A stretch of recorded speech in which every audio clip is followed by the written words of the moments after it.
જામનગરમાં ઓટોમોબાઈલ ક્ષેત્રે ગોકુલ અને ધીર એસોસિએટનું નામ મોટું છે। જામનગર શહેરમાં વિવિધ ગોકુલ અને ધીરના નામે 6 કંપનીઓના વાહનોના ભવ્ય શોરૂમ ધરાવતા પોબારુ પરિવારના યુવાન કરતા હતા અક્ષિતભાઈ પોબારુને તાજેતરમાં રાષ્ટ્રીય અખબાર દિવ્ય ભાસ્કર આયોજિત પ્રાઇડ ઓફ ગુજરાતનો એવોર્ડ મુખ્યમંત્રી ભૂપેન્દ્રભાઈ પટેલના વરદ હસ્તે મળ્યો છે। અક્ષિતભાઈ મિલનભાઈ પોબારુનો જન્મ 26 જૂન 1992ના રોજ રાજકોટ ખાતે થયો છે। તેઓએ ગ્રેજ્યુએશન સુધીનો અભ્યાસ કર્યો છે। પરિવારમાં તેમના માતૃશ્રી દિવ્યાનીબેન, ધર્મપત્ની મોનીબેન અને પુત્ર ધીર આમ માત્ર 4 વ્યક્તિનો નાનો પરિવાર છે। અક્ષિતભાઈને જામનગરના લગભગ લોકો તેમના હુલામણા એટલે કે ગોકુલભાઈના નામે ઓળખે છે। અક્ષિતભાઈ પોબારુની ઉંમર માત્ર 24 વર્ષની હતી ત્યારે તેમના પિતાશ્રી મિલનભાઈ પોબારુનું હાર્ટ એટેક આવતા દુઃખદ અવસાન થયું હતું। નાની ઉંમરે જ પિતાશ્રીના મોટા બિઝનેસની જવાબદારી અક્ષિતભાઈ ઉપર આવી પડી હતી। તેમના પિતાશ્રીના અવસાન સમયે તેઓ પાસે 2 કંપનીની એટલે કે હીરો અને ફોર્ડની જ ડીલરશીપ હતી। આ બંને કંપનીમાં પણ તેઓએ પ્રોડક્ટનું સેલ હતું એના કરતાં પણ ખૂબ જ વધાર્યું। ત્યારબાદ ઓટોમોબાઈલ ક્ષેત્રે વધુ આગળ વધવાના વિઝન સાથે રેનોલ્ટ કાર, કાવાસાકી 2 વ્હીલર, પિયાજીઓ 3 વ્હીલર અને જાપાનીઝ કંપની ટોયોટાની ડીલરશીપો મેળવી પોતાના ટેલેન્ટનો વેપાર ઉદ્યોગને પરિચય આપ્યો। હાલમાં અક્ષિતભાઈ પોબારુ કુલ 6 કંપનીની ડીલરશીપ ધરાવે છે। મુખ્યમંત્રીના વરદ હસ્તે પ્રાઇડ ઓફ ગુજરાતનો એવોર્ડ મેળવ્યા બાદ અક્ષિતભાઈ પોબારુની જામનગર ખાતે જીટીપીએલ જામનગર ન્યૂઝના મેનેજિંગ એડિટર જયેશભાઈ રૂપારેલિયા દ્વારા આજે મંગળવારે બપોરે વિશેષ મુલાકાત લેવામાં આવી હતી। આ મુલાકાત દરમિયાન અક્ષિતભાઈ પાસેથી જાણવા મળ્યું કે જામનગરમાં તેઓ પાસે ઓટોમોબાઈલ્સમાં અલગ અલગ કંપનીના કુલ 6 શોરૂમ છે। આ શોરૂમમાં અંદાજે 250 થી 300નો સ્ટાફ કાર્યરત છે। આ વારસાગત બિઝનેસને વધુ હાઈટ આપીને સમૃદ્ધ બનાવ્યો છે અને સ્વભાવે પણ અક્ષિતભાઈ પોબારુ ખૂબ જ સરળ, ઉમદા અને શાંત પ્રકૃતિ ધરાવે છે। અક્ષિતભાઈ પોબારુ ગ્રાહકોને સારી સર્વિસ, ઉચ્ચ પ્રકારની પ્રોડક્ટ આપવામાં માને છે તેમજ બિઝનેસ પણ પૂરી પ્રામાણિકતાથી કરવાના ગુણ ધરાવે છે। પૂછવામાં આવેલ એક પ્રશ્નના જવાબમાં અક્ષિતભાઈએ જણાવ્યું હતું કે સફળતાનો શ્રેય પરિવાર અને ઠાકોરજી અને મિત્ર મંડળને આપું છું। અક્ષિતભાઈ પોબારુનો વ્યવહાર અને વર્તન ખૂબ જ વિવેકી હોવાથી કોર્પોરેટ લેવલની કંપનીઓ અને ગ્રાહકો અક્ષિતભાઈથી પ્રભાવિત થાય છે। અક્ષિતભાઈ મહેનત અને સંઘર્ષ કરવામાં ક્યાંય કોઈ કચાશ છોડતા નથી જેને કારણે પણ તેઓ સફળતાની સીડીઓ ખૂબ જ ગતિથી ચડી જવામાં સફળ થાય છે। કોરોના સમયમાં આર્થિક રીતે નબળા હોય તેવા લોકોને મદદ કરવામાં ક્યાંય કચાશ રાખી ન હતી। તેઓ ધાર્મિક રીતે પણ ઠાકોરજી ઉપર શ્રદ્ધા અને વિશ્વાસ રાખી આગળ વધવામાં માને છે। તેમજ તેઓ જામનગરની સરકારી આઈટીઆઈ મહિલા કોલેજના ચેરમેન તરીકેની પણ સેવા આપી રહ્યા છે। તેઓ સફળતાનો મંત્ર આપતા જણાવે છે કે પુરુષાર્થનો બીજો કોઈ વિકલ્પ નથી, માટે ઊંધું ઘાલીને તમે સખત મહેનત અને સંઘર્ષ કરતા રહો। આજે નહીં તો કાલે સફળતાના શિખરો સર કરવામાં કોઈ તમને રોકી શકશે નહીં। આ ઉપરાંત અક્ષિતભાઈ પોબારુએ જણાવ્યું હતું કે સાહસ વગર સિદ્ધિ નથી, એટલે કંઈક મેળવવા માટે જોખમ ઉઠાવવાની પણ તૈયારી રાખવી પડે, પરંતુ કોઈ પણ ક્ષેત્રમાં આગળ વધતા પહેલા તમે એ વિષયના નિષ્ણાત હોવા જોઈએ અથવા તો જેમાં આગળ વધવા માંગીએ છીએ તેનું તમારી પાસે એનાલિસિસ કરેલું જ્ઞાન હોવું જોઈએ, તો જ નવું સાહસ કરવાનો તમને હક છે। આ રીતે ખૂબ જ નાની ઉંમરમાં અક્ષિતભાઈ પોબારુએ ખૂબ જ મોટી પીઠતા મેળવી લીધી છે, જેને કારણે રાષ્ટ્રીય અખબાર દિવ્ય ભાસ્કરે અક્ષિતભાઈ પોબારુને યંગ એચીવર્સ ઓફ ધ યરનો એવોર્ડ એનાયત કર્યો છે। આ એવોર્ડ અક્ષિતભાઈ પોબારુને મુખ્યમંત્રી ભૂપેન્દ્રભાઈ પટેલના વરદ હસ્તે 7 ફેબ્રુઆરીએ ગાંધીનગરના ગિફ્ટ સિટી ખાતે એનાયત કરવામાં આવ્યો હતો। આ પ્રસંગે બોલિવૂડના જાણીતા અભિનેતા ગુલશન ગ્રોવર, દિવ્ય ભાસ્કર ગ્રુપના ડાયરેક્ટર ગિરીશ અગ્રવાલ, દિવ્ય ભાસ્કરના સીઈઓ સંજીવ ચૌહાણ, દિવ્ય ભાસ્કરના સ્ટેટ એડિટર દેવેન્દ્ર ભટનાગર અને દિવ્ય ભાસ્કરના આમંત્રણને માન આપીને જીટીપીએલ જામનગર ન્યૂઝના મેનેજિંગ એડિટર જયેશભાઈ રૂપારેલિયા ખાસ ઉપસ્થિત રહ્યા હતા। આ અગાઉ પણ અક્ષિતભાઈ પોબારુને તત્કાલીન મુખ્યમંત્રી વિજયભાઈ રૂપાણીના હસ્તે એવોર્ડ પ્રાપ્ત થયો હતો।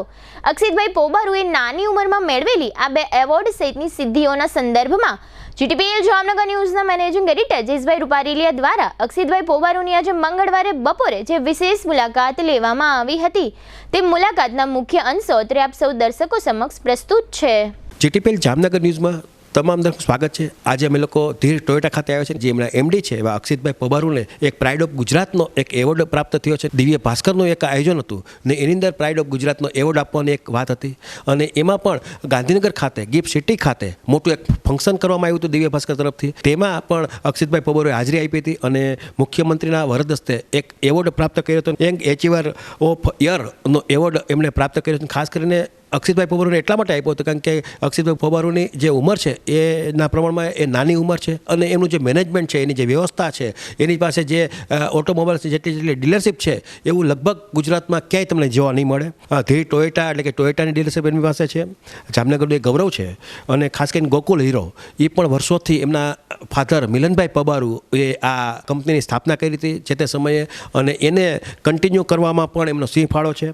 અને આ જ રીતે ધીર રેનોલ્ટ એટલે રેનોલ્ટ 4 વ્હીલ જે કાર આવે છે એમની પણ ડીલરશીપ એમની પાસે છે. અને ધીર કાવાસાકી જે 2 વ્હીલર છે એમની પણ ડીલરશીપ છે. રાજકોટ ખાતેની પણ ડીલરશીપ એમની પાસે છે. જામનગરની પણ ડીલરશીપ એમની પાસે છે. અને આ જ રીતે ગોકુલ ફોર્ડ એટલે ફોર્ડની જે વાત છે, ફોર્ડ અત્યારે ગાડી બંધ થઈ ગઈ પણ સર્વિસ સ્ટેશન અત્યારે ઓલરેડી ચાલુ છે. ફોર્ડની પણ ડીલરશીપ એમની પાસે છે. અને આ જ રીતે સિકોતર પિયાજીઓ જે રિક્ષા આવે છે 3 વ્હીલર એની પણ ડીલરશીપ અક્ષિતભાઈ પોબારુ પાસે છે. એટલે કે આખું ગોકુલ હીરોનું ગ્રુપ કહેવાય છે. એટલે કે ટોયોટાનું જે છે ડીલરશીપ એ પણ હમણાં તાજેતરમાં એમણે મેળવી છે. અને આ રીતે દિવ્ય ભાસ્કરે પણ એમના જે બિઝનેસમાં જે પ્રમાણે એની જેન્યુનતા છે, જે એમની હોશિયારી છે એની નોંધ લીધી છે. અને એની પાસે લગભગ 200-250 લોકો ઉપરનો સ્ટાફ હશે પણ એની અંદર પણ એ પૂરેપૂરા સંકલન રહીને કામ કરે છે. એટલે આપણે સાથે જોડાયેલા એવા અક્ષિતભાઈ પોબારુને પૂછશું કે સાહેબ પ્રાઇડ ઓફ ગુજરાતનો એવોર્ડ મુખ્યમંત્રીના વરદ હસ્તે આપને આપવામાં આવ્યો છે. આમ સામાન્ય રીતે તમને ભૂતકાળમાં પણ વિજયભાઈ રૂપાણીના વરદ હસ્તે પણ ભૂતકાળમાં મળ્યો છે તમને એવોર્ડ, અને આ રીતનો એક સતત 2-3 વર્ષના ટૂંકા ગાળાની અંદર આ એક એવોર્ડ પ્રાપ્ત થયો. શું કહેશો આપ? જામનગર ખાતે મને આની પહેલાં એક વિજયભાઈ હસ્તક ગ્રુપ ઓટોમોબાઈલનો જ એવોર્ડ મળેલો હતો અને અત્યારના યંગ અચીવર્સનો એવોર્ડ મળેલ છે. હું અત્યારના 5 થી 6 કંપની ભેગો જોડાયેલો છું, તો એના સંદર્ભ મને એવોર્ડ મળેલ છે. 2016માં તમારા મિલનભાઈ પોબારુ કે જેમના તમારા ફાધર હતા એમને કુદરતી રીતે અકસ્માત એટલે ટૂંકમાં મૃત્યુ પામ્યા પછી પણ તમે આ ધંધાને કે ઓટોમોબાઈલ્સના બિઝનેસને અનેક ગણો અપગ્રેડ કર્યો છે. એમના અને વડીલોના ઠાકોરજીના બધાના આશીર્વાદથી આગળ ધીરે ધીરે અમે વધી છીએ અને બને એટલું બધાને સહકાર આપીએ, નવું એમ્પ્લોયમેન્ટ આપીએ છીએ. અત્યારના 250 થી 300 જણાનો સ્ટાફ છે. હજી એમ પ્રગતિ કરશી તો હજી બીજા બધાને હજી એમ્પ્લોયમેન્ટ આપશું એવી અમારી એક ઈચ્છા છે. જે પ્રમાણે તમારી પ્રગતિ છે ટૂંકા પીરિયડમાં થઈ છે, આ રીતનું તમે સપનું જોયું તો સામાન્ય રીતે મહેનત તમારી હોય, પુરુષાર્થ હોય નક્કી છે, પણ નસીબ પણ તમને સાથ આપ્યો છે. ટોયોટાની ડીલરશીપ મારા ફાધરનું એક સપનું હતું. એ છેલ્લા 10 વર્ષથી મહેનત કરતા હતા ને એનું ફળ હવે અમને મળ્યું છે. તો એમના આશીર્વાદથી જ અમને એક નવી એક ડીલરશીપ મળી. આ રીતની નાની ઉંમરમાં આ રીતની પ્રગતિ, તારે કે આજે આ બધું કરીએ તો ખરા, ધંધો બિઝનેસ તો કરીએ, પણ એમાંથી તારે કે આપણા પરિવાર માટે સમયની જે વાત આવતી હોય એ ન આપી શકીએ. સમય વસ્તુ એવી છે કે બધી વસ્તુનો એક ટાઈમ બાંધીને રાખીએ તો આપણે ઘરનાવને થોડોક ટાઈમ તો દેવો જ પડે અને ધંધામાંય ટાઈમ આપવાનો જ હોય. એટલે એ પ્રમાણે સ્કેડ્યુલ બધા ગોઠવેલા હોય તો ઘરનાવને ધ્યાન આપી દઈએ છીએ ને ધંધામાંય ધ્યાન આપીએ છીએ. તારે કે કોરોનાની જે મહામારી હતી એમાં તારે તેજી મંદીની વાત આવે, ક્યારેક મંદી પણ આવે, ક્યારેક આપણે એ લોકો ડિસ્ટર્બ પણ થઈ જતા હોય, તો એવા સમયે તમને સંઘર્ષની પણ વાત આવી હશે. કોરોનાનો સમય તો બધા માટે એક અલગ જ હતું આખું, ને બધાએ બહુ જ એમાં ભોગવ્યું છે. ઘણાના પિતા માતા ઘણા બધા ચાલ્યા ગયા છે ડ્યુ ટુ કોવિડ, ને અમે એમાં થોડો ઘણો સાથ સહયોગ કર્યો છે. બધાને જેટલી બને એટલી હેલ્પ કરેલી છે. ઓક્સિજનના બાટલા મળતા નહોતા તો અમે એમાં જ્યાંથી મળે હતા ત્યાંથી બધાને અમે પ્રોવાઈડ કરાવ્યા. દવા અમે પોલીસમાં અમારા ડીએસપી જે આપણા જામનગરના હતા એમને અમે 4 ગાડી પેટ્રોલિંગ કરવા માટે ગાડી આપેલી હતી. જેટલું અમારાથી શક્ય થતું હતું એટલું અમે હેલ્પ કરતા હતા જામનગરની પ્રજા માટે. એ તો તમારી સેવાભાવની વાત આવી, પણ ધારો કે આપણે પોતાના બિઝનેસની અંદર વાત સંઘર્ષ કરવાની, જ્યારે તમને થોડીક નાની મોટી તેજીમંદી જીવનમાં આવતી હોય ત્યારે પણ આપણને નવા નવા વિચાર આવતા હોય. જ્યારે આપણે તેજીમંદી થાય તો ધંધો ઓબ્વિયસ છે કે માઇનસ થવાનોય છે. કોવિડ ટાઈમે કોઈ ગાડી લેવાનું નથી, પણ બધા સ્ટાફે એટલો જ સાથ સહયોગ આપ્યો છે, બધા એટલી જ મને હેલ્પ કરી છે ને અમે સાથે મળીને ખરાબ ટાઈમ અમે બધાએ ભેગો કાઢ્યો હતો. આમાં સાહેબ આ રીતે 6 શોરૂમ છે તમારી પાસે.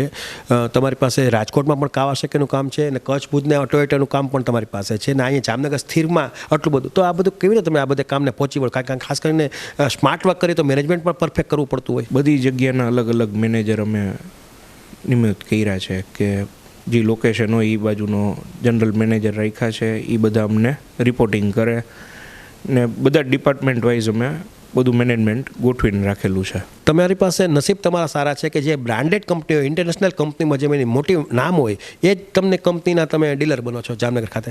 થોડાક નસીબે જોર કરે છે ને થોડુંક મહેનતે ઘણા ટાઈમથી કરતા હતા ને એનું હવે ફળ મળ્યું અમને. એ કોઈ કંપની તમારી પાસે નબળી નથી, લોકો નામથી લોકો તમારી પાસે શોરૂમ સુધી પહોંચીને લેવા આવે છે. છેલ્લા 5 વર્ષથી હું ધંધો સંભાળવાનું વ્યવસ્થિત ચાલુ કર્યું છે, તો ધીરે ધીરે કઈ રીતના બધાને ટાર્ગેટ અચીવમેન્ટ કર્યા છે, કંપનીઓના ટાર્ગેટ થાય તો જ આપણું આગળ વધવાનું છે. એટલે બધાને કંઈક વસ્તુઓ આપી છે તો એના કારણે નામ આગળ વધ્યું છે, એના કારણે નવી વસ્તુ આપણને મળવામાં થોડીક સહેલાઈ રહ્યું છે. આગળનું વિઝન શું હશે સાહેબ? આગળના વિઝનમાં એવું છે કે ઓટોમોબાઈલ સેક્ટરમાં જેટલું બને એટલું આપણે મહેનત કરશું અને હજી નવી કંપની ભેગું આપણે જોડાશું. હજી કંપની સાથે જોડાવું છે? નવી કંપની છે તો જામનગરના શહેર માટે કંઈક નવું આપણે આપીએ તો એક બધાને બેનિફિટ મળે એનો. બિઝનેસની જ્યારે વાત આવે છે એમાં કેટલોક સમય તમે આપતા હશો? અત્યારના 9 કલાકનો સમય આપીએ છીએ અને સવારના 9થી લઈને 7:30 વાગ્યા સુધી શોરૂમ પર જ રહીએ છીએ. દિવ્ય ભાસ્કર તરફથી તમારી જે પસંદગી કરવામાં આવી હતી પ્રાઇડ ઓફ ગુજરાતનો એવોર્ડ તમને મળ્યો છે, શું કહેશો? કારણ કે આ એવોર્ડ મળવો કોઈ સામાન્ય વાત નથી, આમાં તમારો સંઘર્ષ પણ બોલે છે, એના હિસાબે તમે દિવ્ય ભાસ્કર તમારી પસંદગી કરી છે. યંગ અચીવર્સ એવોર્ડ છે, મારી 30 વર્ષની ઉંમર છે અત્યારના, અને છેલ્લા 5 થી 6 વર્ષમાં અમે નવી 3 કંપની ભેગા જોડાવા, તો એ બધું એ લોકોએ ધ્યાનમાં રાખીને મને એવોર્ડ આપેલ છે. આ રીતે તમે જોયું કે આ અક્ષિતભાઈ પબારુ હતા અને એમની જે નિખાલસતા જે છે કે જે પ્રમાણે પારદર્શક વ્યવહાર કરે છે, લોકોમાં પણ એક પ્રમાણિકતાની વાત આવે છે કે ગાડી લેવાની વાત આવતી હોય ત્યારે પણ આ લોકો અહીંયા લોકો એના વિશ્વાસે ગાડી લઈ જાય છે, કારણ કે બ્રાન્ડેડ કંપની છે. સર્વિસની જે વાત આવે એમાં પણ એમનો નંબર છે અને આટલી બધી જે કંપની છે, ટોયોટા હોય, હીરો હોય, રેનોલ્ટ હોય, કાવાસાકી, ફોર્ડ અને પિયાજીઓ, આ બધી કંપનીઓ સાથે એનું પોતાનું જે ટાર્ગેટ છે એ ટાર્ગેટ પૂરવાનું, કારણ કંપની છે એ ટાર્ગેટ સાથે કામ કરતી હોય એટલે ટાર્ગેટ પણ પૂરો કરવો પડતો હોય. પણ આ જે સ્ટાફની જે વાત આવે છે, અક્ષિતભાઈ પબારુનો સ્વભાવ પણ પોઝિટિવ હોવાને કારણે સ્ટાફ પણ સાથે એક પરિવાર જેવો નાતો રાખતા હોય, એક વિશ્વાસ રાખતા હોય, એની હિસાબે સ્ટાફને પણ ઉત્સાહ જાગતો હોય કે આપણે ટાર્ગેટે પહોંચી જઈએ. એ રીતે કરીને આ દિવ્ય ભાસ્કરે પણ એમને જે પ્રાઇડ ઓફ ગુજરાતનો એવોર્ડ આપ્યો છે એ ખરેખર અભિનંદન પાત્ર છે.